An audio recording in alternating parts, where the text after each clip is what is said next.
Hello everyone, this is my clear of DoDonPachi DaiOuJou Black Label, and to give a bit of background about how I got into this, I'm very new to shmups. This is actually my first ever 1cc of a shmup that I've ever done. I don't even know if I've ever played a shmup in my life. I probably had at some point, I guess, but not even that I remember. Don't know if I'd ever played one in my life up until about less than a month ago, probably about 3 weeks ago. So you might be wondering how I even got into this. I used to be into speedrunning of various games, particularly Mario 64, Super Metroid, Ocarina of Time. Those are the main ones. But I haven't really done any serious speedruns and trying to improve my time or anything for about 10 years, 9 or 10 years at this point. So I was still interested in speedrunning, but I kind of stopped playing myself. But recently I randomly came across the Electric Underground, who is a YouTuber who I'm sure most shmup players are going to be familiar with.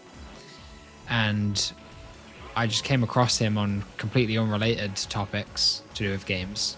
But I noticed in his videos that he's always talking about shmups. And he obviously really likes shmups. I think it's his favorite genre and everything. And he's talking about the appeal of them, how it's this kind of pure genre of game design, which has got, you know, just this pure gameplay. It's in some ways kind of the antithesis to what we see in a lot of modern games, where half the game is just like holding W to move your horse forward across some map, whereas this is just pure gameplay constantly and all that. And you know, this is kind of similar to speedrunning, same type of way to play the game as speedrunning, except instead of time, you're either just going for survival like I am here, or you're going for score. And so, you know, from listening to Electric Underground, I kind of got intrigued to try a shmup, but I still didn't know if I was going to like it. I first tried Devil Blade Reboot on Steam, which is great, and I was really like that. It immediately was like, wow, you know, this is really like high quality. I see, I almost died there on those bullets. If you saw that, I was playing a bit sloppy on the foot. I think that's a thing that happens. You know, you're doing attempts and you're not really paying. You're trying to do the first few levels on autopilot, so sometimes you play a bit sloppy. So I kind of almost died there, which on the first boss, kind of funny. But yeah, so you know, I started playing these shmups, played Devil Blade Reboot, and then I was watching some more Electric Underground, and he's talking about DaiOuJou. He had a video, something like, you know, the top greatest shmups of all time, and he rated DaiOuJou as number 1. I'd never heard of DaiOuJou, never heard of DoDonPachi in my life before. But I went out of my way to buy or to make a Japanese PSN account on my PS5 to buy the PS5 port so I could play this. And I remember I was like, it was kind of expensive, right? I'm not sure how much it was. It was something like 5,000 yen, which is probably like $30 or something, which felt like kind of a lot for an old arcade game. So I wasn't really sure whether to buy it at first, but I did. After I started playing it, I quickly realized that was well worth it for various reasons. Not only just the amount of hours I've now got out of this game. I mean, I've basically been playing this non-stop for the past 3 weeks. I checked my hours on PlayStation after completing this 1cc, and I had about 100 hours, maybe 110 hours. Some of that's going to be AFK. I definitely sometimes like to just leave the console on whilst I'm doing other stuff. So some of those hours are going to be just me AFK, but we can say 100 hours of gameplay it took until I got this 1cc. Most of that would just be me save state practice. Didn't actually take me too many runs, but that's because I did a lot of save state practice. And I was still quite nervous for these runs. But yeah, so there is a runner by the name of Pan, who I assume most people have seen, and who are into this game. And Pan has got a kind of a 1cc guide for this game, and I have to give him credit because I took most of the strategies from him. But I'll get to a bit more of that about him in a second. So you see here on this boss, one thing kind of went wrong. I'm leaving the bomb floating there. So I use this bomb, and then I'm going to pick up that bomb, and I miss it. I just can't pick it up. I'm like, for fuck's sake. And then it's just, of course, it's just like flying around. Who knows where it's going? I don't, just going around the periphery of the screen. And they just bounce, and I'm like, nah, never mind. So I just have to leave that bomb, and normally I'd use the bomb here, but I just have to dodge it, whatever. So that was kind of funny. There is going to be a few funny things that happen later in this run. We'll get to in a second when I get there. But yeah, so Pan, I did have to change. I just have to figure out just by trial and error and save states, more of the minute details that he did not mention. And I think a few of his strategies in there were, a bit unoptimal. Like for some of the things, I was able to find some better alternatives, I would say. And the funny thing is, that I say the big thing that I changed, probably most people getting into this game recently, from now on, I'm sure everyone is going to see that Pan video where it is 1cc guide for this, which like I say, very useful. But one thing I had to change from it is the A ship I changed to the B ship. I do think the B ship is definitely better for this 1cc. I was using the A ship at first because I was just following that. But then the funny thing was I tried to... actually, what happened was I was looking at some other people's runs, and the B ship was looking pretty good to me with a really wide shot. I tried switching over to using that, and I was having good success. And around this time, Pan, he a few weeks ago, I saw he actually got the tool. He beat the second loop of this. And the funny thing was, he was doing the second loop. I die right here. Yep, see, a very unlikely, I guess, place to die, as in I usually don't die there. But those things just cross over. The bullet patterns just cross over. I just die there. But the rest of stage 3 is just pretty standard. Really cool stage. But yeah, so I noticed that Pan, he got his 2-all recently. And the funny thing was, he was going for it with the A ship, but he just tried on one run to switch to the B ship, and immediately on that run he got it. And I heard him say something like, oh, you know what, maybe the 1cc guide should have been the B ship. So yeah, that was kind of funny. So I switched to the B ship, and yeah, I do think it's better. The super wide shot it has is so useful, and just allows you to play more sloppy and still get away with it, from what I've seen, from my experience. So yeah, I mean, the game, it's really kind of mesmerizing to play. I gotta say, there's something about it, about the whole fluidity of it, which obviously you don't experience at all at first.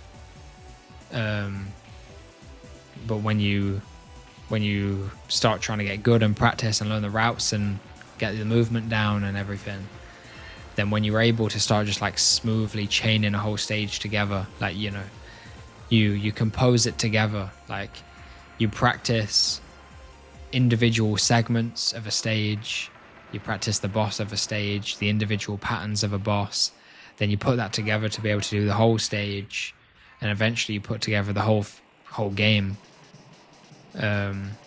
Very satisfying process, and the game feels like super smooth when everything's going well and to plan. So it's very satisfying to play, especially like these levels that I think are well made, well designed. This level 3 is a really fun level. Even levels 1 and 2 are quite fun though, even though they're more simple. But 3, 4, and 5 are all like really fun and satisfying, I would say.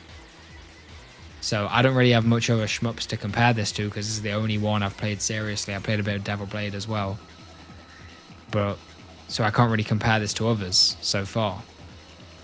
But from my experience of this game, yeah, it's been pretty fun. Now, up until this point, I've had 1 death, so this is a good run. I've had some runs up until this point with no deaths, and beating this boss with no deaths. But 1 death is fine, even 2 deaths, I would still accept that. Yeah, so I use the hyper and then bomb, because of course the hyper raises the rank, but using the bomb during the hyper will lower the rank, so that's ideal so my rank is now 0. Yeah, I've got to say, like, this PS5 port this is one thing that also like got me into this, is just how good this PS5, or I guess PS4 port is. so many features, all the the cool like gadget information on the side that's all configurable, the save states, which is obviously like necessary, invaluable to practice and get good at the game, the different modes and everything, the fact that it's got both the white label and the black label and etc., the online leaderboards, the replay system and everything. Like, that's what I'm saying. At first I was thinking, do I really want to spend 5,000 yen, which is probably like $30 or something, on the old arcade game that I could just emulate? But then after I bought it and I realized how high quality of a port this is, I mean, it's not even just high, and also like I'm sure it's been Electric Underground, I saw, had a video on testing the input lag and having the very low input lag on this port as well. And I mean, this port, and not just this port, but the other ports done by M2, they're so good. Like, they are the best ports that exist of anything as far as I know. Just all the features and everything, the effort to like properly preserve the game and make it as the best possible playable state. I mean, it made it really easy for me to get into it. It's made like just playing on this port made a really nice environment for me to get into this game. So it was absolutely it was way worth it. There's games that I've probably played, there's games that I've paid double the amount for and gotten way less out of. Now you see here, this is kind of an interesting scenario coming up. So that guy on the left, I miss him. I have to circle round and kill him. But now I'm like a bit behind on the auto scroll of what I'd be used to here, and it kind of messes me up. I get a bit discombobulated, I get stuck in the corner there. So I use the hyper. And hyper system in this game is really quite cool as well. I like it because that makes the game kind of interesting and dynamic. The funny thing is, this section right here is the easiest section to chain in the whole game. And because I've just done that whilst in hyper, I believe that gives me a bunch of extra score and extra chain. I almost die right here, but I somehow survived that. Yeah, somehow survived that. So yeah, because I had to use the hyper there, I think that just got me a ton of score in that section. And so that's good because I want to get the 50 million extend, of course. So now we come to the rail section. Always like a crazy you never know what's going to happen in this section because it's got like randomness, RNG to it. You just have to dynamically respond to what's going on. I pop the hyper there and I'm just dodging, and I just do this section really clean, dodge everything nicely. So I mean, this run is really actually getting to this point, only one death. It's actually very good. And just the smoothness, I mean, I just love watching this back and just seeing like the smoothness of everything. Really good stage 4 there. And how, a few weeks ago I had no clue what I was doing at all. Now I come to the stage 3 boss and dodging and weaving. And an interesting thing is going to happen. So I've got one bomb and I need that.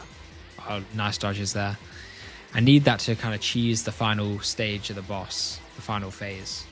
But I see I get the hyper cancel there, so there's a hyper, so I use the bomb so I can pick up the hyper because I'm planning to use that instead for the final phase. So, but before that we got this phase. So I'm dodging all this pretty nicely. Everything's going well in terms of the dodges. Now I come up here and I'm going to use the hyper to kill this guy. But as you can see, it does not work. I don't do enough damage, even though, yeah, I get another hyper there, but hyper cancel, but no. And I die. And I have to polish him off. So another life lost, kind of unnecessarily. I didn't know how to react to that situation. I'm used to bombing him, and I think if I had a bomb, it would have killed him. I kind of thought the hyper would also kill him, but it didn't. But at least now that has caused a problem. I'll get to that in a second. But now we're coming into the final stage with a hyper. That's good because I like to use the hyper right here in the start of this final stage, because this section is kind of tricky and it's easier with the hyper. So this is I like to use it here. And interesting thing is, if you look in the bottom left, you'll see I've only got one bomb. And I don't even think this fully dawned on me yet at this point. I noticed something was up with the bombs, but I was too busy focusing on the game, so I didn't really realize. So normally, after you die, you're meant to go up to 2 bombs. Oh yeah, lucky here that was kind of badly done there, but I luckily survived. But yeah, so normally you die and you go up to 2 bombs. But right here, I definitely noticed at this point. So as I'm killing this guy, you have a little bit of downtime here, as this guy's kind of stun locked up there. And I definitely noticed at this point, like, why do I only have 1 bomb? It's really confusing me because I've died twice. After only the first death, you're meant to have 2 bombs. And the reason why that I only realized after the end of this run, if you die whilst in hyper, you do not get the extra bomb slot. And both times I've died are both in hyper, just by coincidence. So, you know, that's weird. But now I'm in the beehive section and I just do a super clean beehive. As you can see right here, I mean, this section, it's so overwhelming at first when you first practice this, but just to pull it off so nice in a run like this. You know, look at that. Didn't have to use a bomb, didn't have to use a hyper or anything, just cleanly get through this beehive right here. But I'm still kind of concerned because of the fact I've only got 1 bomb, and it's kind of like, what is going on?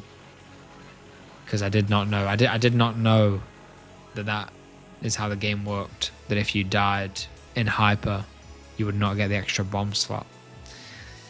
So, and with that said, I mean, I got the 50 million extend now. I'm at 3 lives. So, I mean, I'm sitting pretty chill right here. 3 lives. I mean, if you get to the final boss, you always get 1 bomb at the start of the final boss. There's a bomb drop there.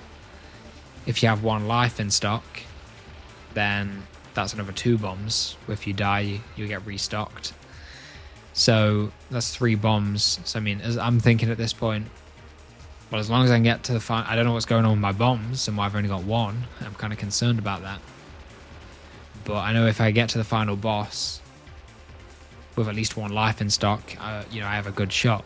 But I unfortunately die there. That guy is tricky. This guy, something about that second attack that he does. I don't know if it's the exact same as the first attack or not. It seems a bit different, maybe not. But he sometimes clips you like that. So I'm coming into this section. And I feel like I'm a little bit behind on the auto scroll compared to what I'm used to because of that boss killing me. So I'm kind of trying to catch up, but I just get a bit disoriented. I should have just popped the hyper and bombed right here. But no, I just kind of mess up and die. And then I just use my bomb. So that's another life lost. And then I just have to bomb again for this because I'm totally just off my route. So I have to use both bombs there. Didn't make full use of my resources there in that life that I lost. So now down to only 1 life. I'm clearing these guys out. And always intense this last area.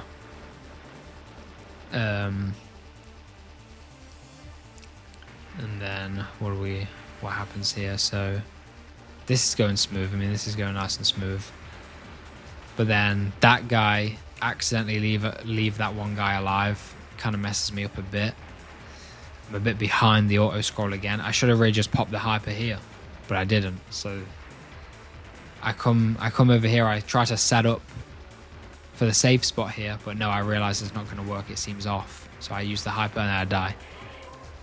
So, I mean, yeah, 3 lives wasted there on kind of dumb reasons and me underutilizing, not making the full use of my resources, which is a problem. So now I've only got no lives for this final boss, and I'm thinking this run is over. Use the hyper and the bomb there to reset so the rank is 0. And I just have to dodge and hope. And this whole pattern comes out here, and somehow, I mean, look at this. Incredible stuff. Wow. Somehow I just dodge all that. And then this pattern comes out. I use my bomb there. I pick up the bomb drop nicely, use the bomb. 1 bomb left, but I want to save that for the last pattern. So look at this. Wow. Look at that. somehow just perfectly dodge. I don't know how I did this, honestly. Just perfectly dodge all that. Nasty dodge that. So I'm amazed. We come to the final pattern. This is the easiest part of the boss because this pattern is very predictable. It's basically the same thing every time. But you still obviously just have to execute it and make sure you just don't die going between these gaps. But you can only really survive perfectly for so long until it starts closing in on you and gets harder. So I popped the bomb right there. I wasn't really sure exactly when to pop the bomb, but I do it there. I pull back down and boom, I get it. Somehow clutch it out. Somehow just no deaths on the final boss. That was really awesome. I mean, this run had sloppy mistakes in it. Bad deaths, sloppy mistakes. But it also had sections that were just extremely good, particularly the beehive, surviving the beehive perfectly, and the final boss there with no deaths. So despite the significant amount of sloppiness, there was also a significant amount of just like really good play, which balanced that out and allowed me to just get the clear there with no resources remaining. So that was awesome. I mean, definitely get a bit of adrenaline rush from this. First time I felt anything like that in a long time playing these games, probably since I was speedrunning 10 years ago. So what a really cool experience. And we get our little final ending cutscene of the game with the little lore and story that this game has in it. But I think maybe more of the appeal of this type of thing is you kind of make your own story. As I was going for this, I watched various other people's commentated runs. I found it cool to see their own personal story of them going through this journey to get this clear. That's why I'm doing this one, to give you my little story, maybe for anyone else going through this journey. So we make our own story by playing these games, our own little personal storyline of how we got into it, going for it and achieving it. And ultimately that is a more compelling and interesting story to a game than whatever's going to be in, Red Dead Redemption 3 or GTA 6. So that's kind of the beauty of these games. Really happy to have gotten this. Not sure what I'm going to go to next, but I'm definitely going to be trying some more shmups out. Thanks very much for watching.